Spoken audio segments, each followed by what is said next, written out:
A Tragédia dos Abacaxis, de Horácio Quiroga, voz Iba Mendes. Quando Gleb Gruner, botânico da Estação Experimental de Loreto, em Misiones, abandonou o instituto, me pus diante de um lote de 15 ou 20 plantas. Confio-lhe estas essências, me disse, pois ninguém cuidará delas melhor que você. Todas são tropicais ou pouco lhes falta. Você tem em sua sala uma temperatura mais elevada e com um pouco de atenção nas noites frias, obterá o que aqui nós nunca conseguimos. Lastimo que venha a perder esses abacaxis de Pernambuco, que são minhas esperanças. Por que venha a perder? Objetei. Pelo frio? Não se gelarão? Sim, se gelarão, repetiu. Não se gelarão, insisti. Grener sorriu, sacudindo a cabeça. Apesar de seus cuidados, meus abacaxis se gelarão. Aceita-os? Claro que sim. E para comprovar o que digo, lhe mandarei os primeiros frutos.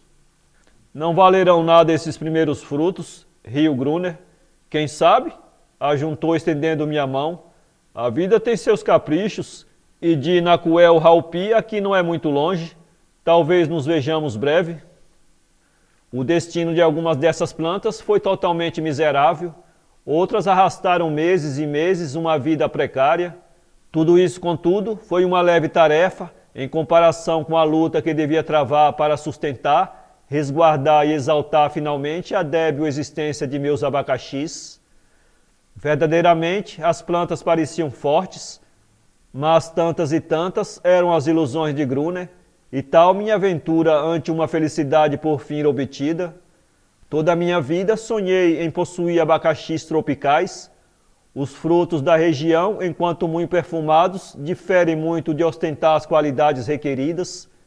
Nunca até então tinha possuído uma planta de abacaxi, e agora me via possuidor de 2 plantas de Pernambuco. A escolha da terra para a sua plantação definitiva tomou-me algum tempo. Optei finalmente por colocá-los ao lado do bananal, no começo de uma linha de poços preparados cuidadosamente.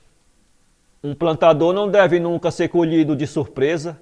É verdade que achavam-se um pouco expostas ao vento do sul, porém eu saberia desfazer o inconveniente. Não foi tão fácil salvá-los, contudo. Aparentemente bastava cobri-los com palhas, pano ou qualquer abrigo semelhante no começo das geadas. Porém, meus abacaxis requereram outro tratamento. Com organismos débeis deviam receber as carícias do sol sem perder um só raio. Meditei por muitos dias, perdi o sono algumas vezes, buscando entre os recursos de minha imaginação o meio de abrigá-los. Achei-o finalmente. Consistia em vários aros de ferro, armados com troncos de bambus.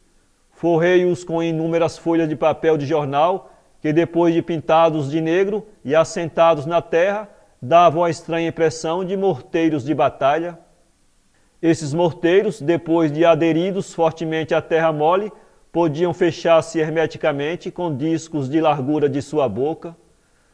Compreende-se muito bem sua utilidade. Dia e noite, quando a temperatura não passava um limite perigoso, minhas plantas estariam expostas ao ambiente natural, mas ao menor prenúncio de geadas, os discos cairiam, prestando imediatamente às plantas sua hermética proteção. Tal aconteceu. Durante o transcurso de maio e junho, os negros morteiros permaneceram descobertos.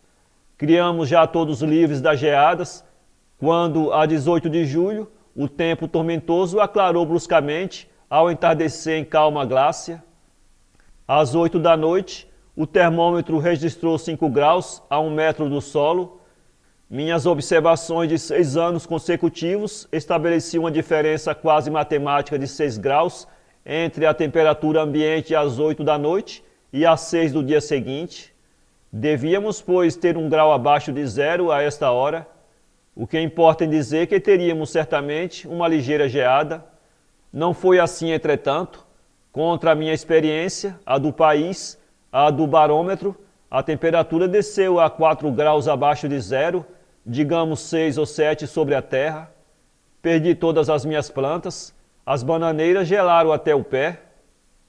Porém lá, no meio do bananal aniquilado, meus abacaxis tinham dormido docemente ao abrigo dos negros morteiros. Eram os sobreviventes únicos daquele desastre tropical. Eu devia ter enviado a Gruner um telegrama sem comentários.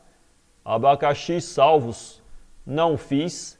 Em troca, os comentários recebi-os de Oglobin no dia que atravessamos o bambuzal a contemplar meus 2 pupilos. Muito bem, sorriu satisfeito. Vejo que nosso amigo tinha razão em confiar em você. Além disso, creio que este ano devem florescer. Oxalá, exclamei cheio de esperanças. Frutos esse mesmo ano. Fiz 1000 votos de que o Globin não se equivocara, como assim aconteceu. Em fins de setembro, as 2 magníficas plantas floresceram e dia após dia, mês após mês, seus frutos iam se desenvolvendo sob o ardente sol de estio. Tudo chega, maio chegou por fim, as frutas douradas começaram já a exalar vago perfume, colhi a ambos e depositei-as num lugar bem seco. Aqui começa a tragédia. A pequena apanhou na escola a gripe reinante, caiu enferma sua mãe, caiu eu, uma e outra curaram rapidamente, eu demorei mais, perdi o olfato por vários dias e o pior, perdi totalmente o sabor. Em vão, minha mulher e minha filha contavam quão saborosos e perfumados eram os abacaxis. Eu permanecia sombrio e mudo. Aqui conclui a tragédia. Quem não ama a natureza e suas lutas achará excessiva aquela expressão, mas para o homem que durante 12 anos de insano trabalho confiou suas esperanças à obtenção de uma fruta, uma flor, este homem sabe que com o aniquilamento de um ano de ilusões alimentadas ao pé de uma pobre planta, acaba de cumprir-se uma verdadeira tragédia.